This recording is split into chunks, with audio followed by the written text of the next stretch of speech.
gelisah akan masa menjelang. Ku berjalan serta Yesus, maka hatiku tenang. Banyak hal tak ku fahami dalam masa menjelang, tapi terang bagiku ini tangan Tuhan yang pegang.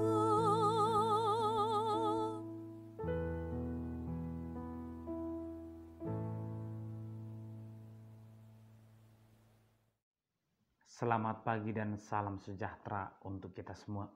Bapak Ibu saudara terkasih, di pagi hari ini kita kembali berjumpa untuk mendengarkan firman Tuhan yang mengajarkan kita tentang perubahan diri di hadapan Tuhan. Marilah kita berdoa. Terima kasih Tuhan, kami bersyukur di pagi hari ini. Tuhan berkenan memberkati menyertai kami sehingga kami bangun dalam keadaan sehat. Kami hendak mendengarkan firman-Mu, berkati kami Tuhan. Di dalam nama Anak Yesus Kristus kami berdoa dan mengucap syukur. Amin. Firman Tuhan tertulis di Wahyu pasal 21 ayat 3. Lalu aku mendengar suara yang nyaring dari tahta itu berkata, "Lihatlah, kemah Allah ada di tengah-tengah manusia, dan ia akan diam bersama-sama dengan mereka. Mereka akan menjadi umat-Nya, dan ia akan menjadi Allah mereka. Jadi hubigema suara nagugu sian habangsay namadok. Odo joro ni debata di tonga-tonganya kajolma. Namaringanan maibana di tonga-tonga nasida. Jalan nasida mabangsona. Jala di batasa diri saur tu nasida." Demikian pembacaan firman Tuhan.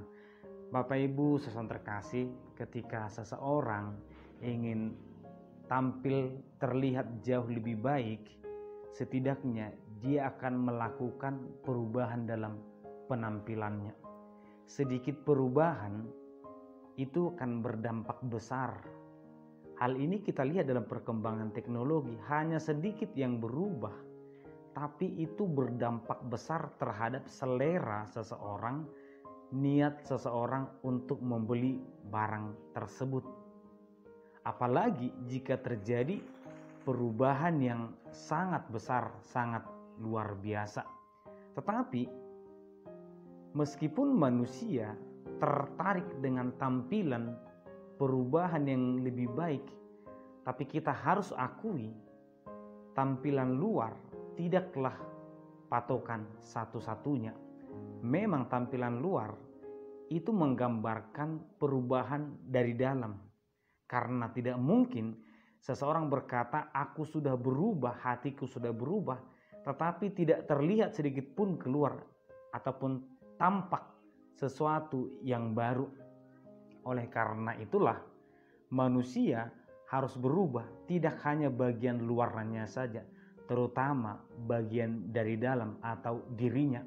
Seseorang sebenarnya tidak perlu untuk melatih berbicara dengan baik, melatih sopan santun, kalau dia sendiri, hatinya sendiri tidak dia perubahi. Kalau pikirannya tidak berubah, mungkin bisa terlihat manis, bisa terlihat indah ketika seseorang itu berbicara dengan baik, berbicara sopan santun. Tetapi apa gunanya jika perubahan itu tidak terjadi di dalam? Bapak Ibu saudara terkasih, firman Tuhan di pagi hari ini juga demikian, bahwa Tuhan melakukan perubahan kepada manusia, memperbaharui dunia ini, memperbaharui ciptaannya, memperbaharui manusia. Hal yang berubah dalam manusia itu adalah dia tetap sama, fisiknya tetap sama, dia tetap manusia yang sama, tetapi hatinya berubah. manusia itu diperbaharui, kedekatannya kepada Tuhan berubah. Karena terkadang manusia bisa saja membaca Alkitab, berdoa, tetapi dia tidak menjadikan Tuhan itu sebagai Allahnya, sebagai juru selamatnya. Dia hanya berdoa menganggap bahwa Tuhan mungkin akan menjawab doanya, tetapi tidak pernah percaya bahwa Tuhanlah pemilik, pencipta, dan penyelamat dunia ini. Oleh karena itu kita mungkin melihat banyak kebiasaan bahkan tradisi dalam Alkitab. Orang-orang berpenampilan sangat luar biasa, sangat rohaniawan, bahkan menguasai firman Tuhan, tetapi belum tentu dia menjadikan Tuhan sebagai juru selamat. Inilah yang dipertanyakan oleh Yesus kepada Petrus. Siapa aku menurut orang lain? Dan siapa aku menurut engkau? Siapa aku bagimu? Orang kan berkata, ya Tuhan itu sebagai nabi karena mengajari, Tuhan itu sebagai tabib karena menyembuhkan. Tapi bagi Petrus, Yesus itu adalah Mesias juru selamat. Nah, siapa Tuhan bagi kita?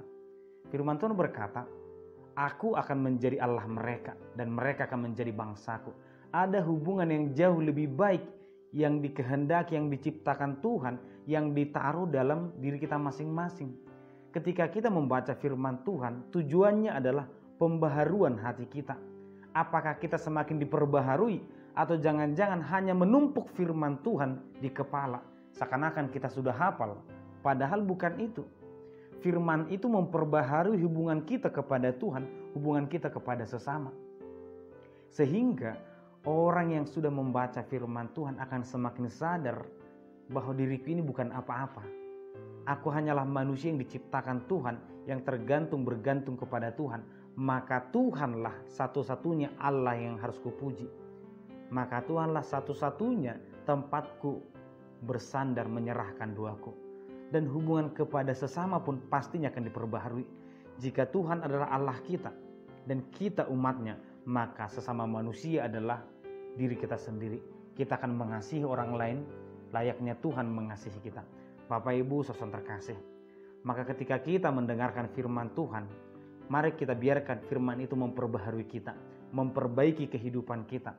Sehingga semakin kita mendengar semakin sering, semakin kita baru bagi Tuhan. Dan semakin kita layak di hadapan Tuhan, semakin kita menjadi berkat bagi orang lain. Tuhan memberkati kita. Amin, kita berdoa. Terima kasih Tuhan, kami bersyukur di pagi hari ini atas firman yang kami dengarkan. Tuhan yang selalu memperbaharui kami, menyadarkan kami tentang siapa diri kami. Tuhan adalah satu-satunya juru selamat. Berkati kami Tuhan, agar kami semakin menyadari siapa diri kami, sehingga kami juga menghargai dan mengasihi orang lain. Di dalam nama anak Yesus Kristus, kami berdoa dan mengucap syukur. Amin. Anugerah dari Tuhan Yesus Kristus, kasih setia Allah Bapa, dan persekutuan Roh Kudus kiranya menyertai kamu sekalian. Amin.